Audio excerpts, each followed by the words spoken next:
You may or may not have heard of Mickey Mouse in Vietnam, but it's a real life 1 minute protest cartoon film produced by a professional graphic designer, but not by Walt Disney itself, who claimed no involvement in the project, but featured it in a documentary on its streaming service decades later. I'm not going to tell you that the short is some sort of masterpiece. It isn't. But it leaves a lasting impression because it features Mickey Mouse, a symbol of peace, love, and innocence, if you ignore how much of a jerk he is in the Steamboat Willie era shorts, joining the US Army with the intention of seeing the world before getting shot in the face and bleeding out of his head before his smile paranormally metamorphoses into a frown, even though he's already supposed to be dead. Let's face facts. The Vietnam War was bullshit, even if communism sucks, and even though it's in the past and you can't change that, I can still point out how stupid it and the loss of innocent American and Vietnamese lives was. All right, now that I've said my piece, I have something else you should know. Walt Disney was actually involved in it. I'm not saying the producer, Milton Glazier, is some sort of fraud or something. Again, he was a legit visual artist working for the likes of Bob Dylan and DC Comics, but he was paid off to not mention what Disney was really behind. Actually, I don't think they paid him off in money.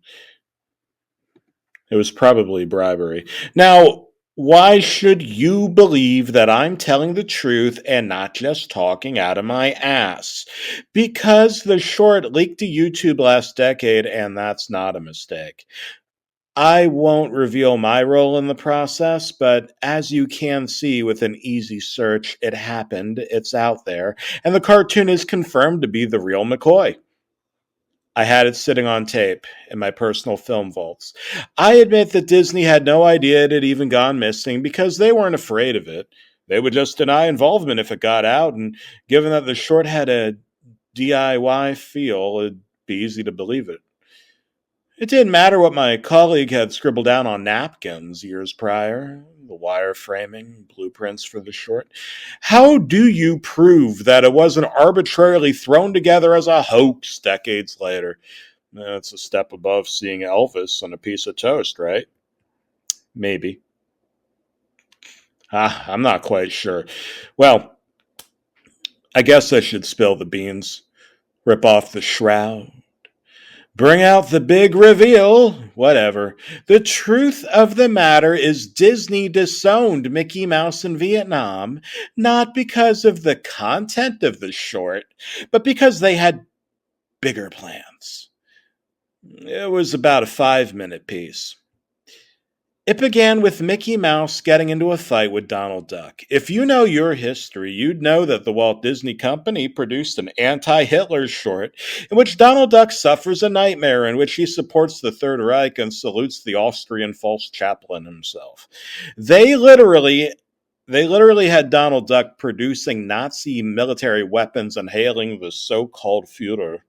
Well, in the original Mickey Mouse in Vietnam, Mickey and Donald get into a spat in which Mickey brings up Donald's support of the infamous art school asshole. Donald more or less accidentally spits on Mickey in defense that it had all been a dream, more or less.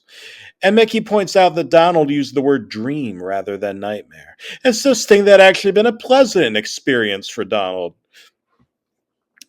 Mickey rips off Donald's sailor hat and stomps on it. There are some accounts that Mickey unzips his shorts and takes a leak on Donald's hat, but no, my mentor didn't draw that in there and never would have. And no sign of a mouse penis or anything, not even subliminally, despite Disney's later history of Sex in the Clouds and The Lion King and the Illuminati Eye Sigil and DuckTales and all that. Look it up, it's there. Donald decides to show Mickey just how patriotic he truly is by visiting the Army recruitment office, but they said he couldn't join because he has flat feet. Donald says it makes no sense because he's a duck and his feet are webbed. And the officer tells him that he doesn't like his attitude, and he kicks Donald right in the butt, and he goes cartoonishly flying out the door. There's a scene of him back at Mickey's house with a black eye, and Mickey and Minnie and Goofy are all there pointing their fingers at him and laughing. Then you get a few minutes of pro USA propaganda, which is all well and good, I guess, of Mickey Mouse joining the Air Force and bombing bad guys in the jungle. They make it clear that no civilians were harmed, although that was far from the case in reality, sadly. There are mushroom clouds, which are obviously mind-blowingly horrible if you think about it, but nothing gruesome.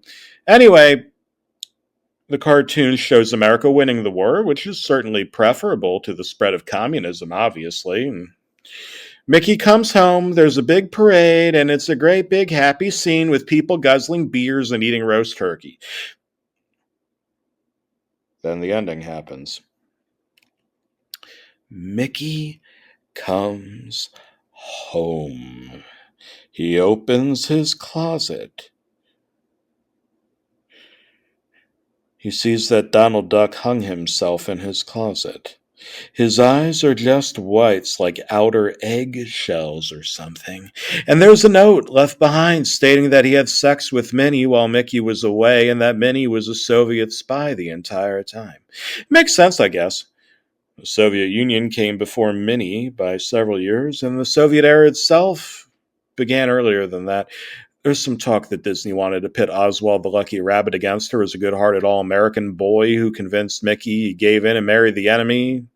But I can't confirm that or even reveal my sources without fearing for my own life, really.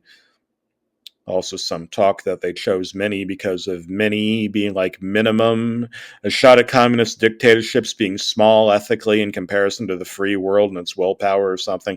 But it's probably for the best that I don't say anything more about what I know.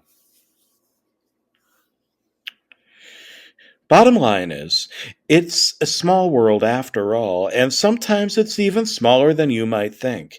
If you want the original blueprints for this short, they're out there somewhere, assuming Walt Disney didn't buy or steal them back and set them on fire. Personally, it's all moot for me. Past is past. All I can do is sit here and complain about it.